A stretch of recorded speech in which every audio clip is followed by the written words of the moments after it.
28 अप्रैल 2023 UP Uttar Pradesh. घटना बहुत ही जानकारी विशेष है, जिसमें अपराधी रहते हैं अतीक अहमद और उसका भाई अशरफ। दोनों अपराधी यूपी के बरेली जेल में बंद रहते हैं और वहां से किसी मेडिकल चेकअप के लिए उन दोनों भाइयों को बाहर लाया जाता है। मेडिकल चेकअप के लिए दोनों भाई जब बाहर आते हैं तो वैन से जब नीचे उतरते हैं तो कुछ मीडिया कर्मी वहां पर पहुंचते हैं और उससे सवाल करते हैं। जैसे मीडिया कर्मी उससे सवाल करते, इससे पहले अतीक का भाई अशरफ ही कुछ अपने बारे में बताने लगता है।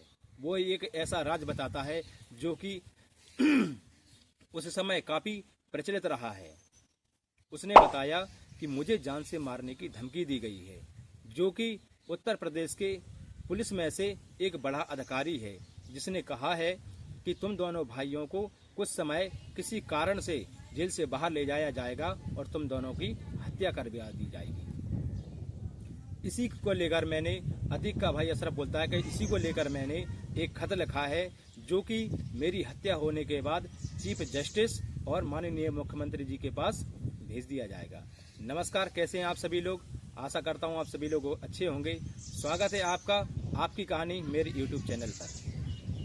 तो घटना उस समय की है, यूपी जब उनको ट्रांसफर कर दोनों भाइयों को यूपी के प्रयागराज में व्यवस्थित कर दिया जाता है जेल में, और कुछ समय वहां रहने के बाद उन दोनों भाइयों को वहां से बाहर लाया जाता है। दोनों भाई जब बाहर आते हैं तो उनके ऊपर एक पर एक गोली चलाई जाती है और उन दोनों भाइयों की हत्या कर दी जाती है। ठीक इसी प्रकार उसी के पहले ही 2023 में 24 मार्च को सिद्धू मूसेवाला की हत्या की जाती है। सिद्धू मूसेवाला की हत्या होती है,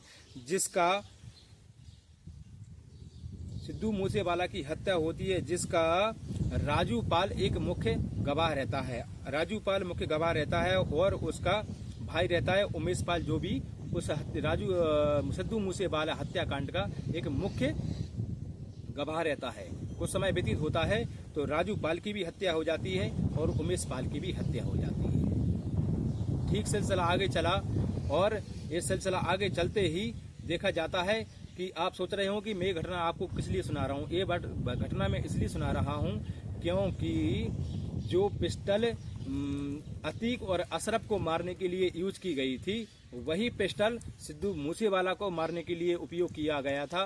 वही तीनों पिस्टलों को उमेश पाल और राजू पाल की हत्या के लिए भी उपयोग किया गया था।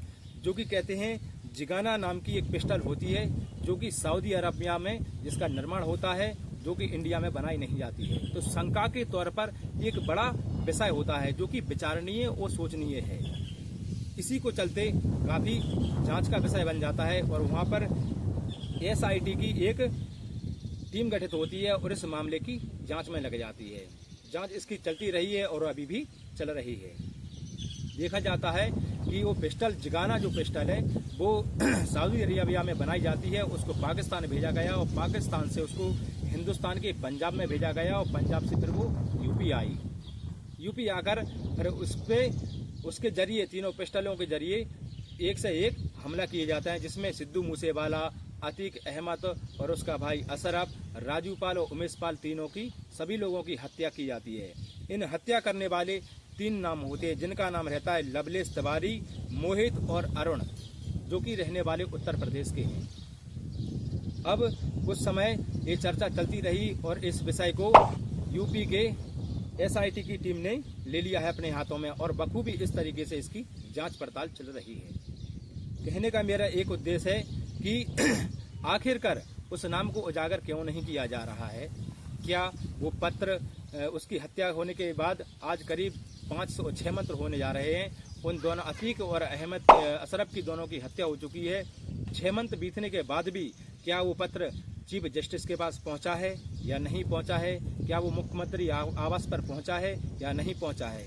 अगर उसने खत लिखा है, उसने ये बात कही है मीडिया के सामने, तो आखिरकार उस पत्र को क्यों नहीं पहुंचा गया है? क्यों नहीं पहुंचा है वो पत्र इन लोगों के पास में? और कौन है वो पुलिस का वो बड़ा वरिष्ठ अधिकारी जिसने इस घटना को अंजाम दिया है? तो हालांकि अब इस चीज में कोई साक्ष्य सामने नहीं आ रहा है। एसआई की टीम बखूबी तरीके से इस पर जांच पड़ताल कर रही है और देखते हैं आगे चलकर इस मामले में क्या सुनवाई होती है और क्या फैसला होता है। मेरे हिसाब से जो अपराधी थे उनको सजा मिलनी थी, जो उनकी मिल चुकी है, पर वो सजा कानून के तरीके से मिलती तो बहुत अच्छा रहता है। क्योंकि हमारा जो हिंदुस्तान है वो किसी की भावनाओं से वो कहने पर नहीं चलता है, वो हिंदुस्तान के संविधान के हिसाब से चलेगा। तो जब तक के लिए मैं विराम लेता हूं और प्रतीक्षा करते हैं इस केस की फाइनल होने के लिए।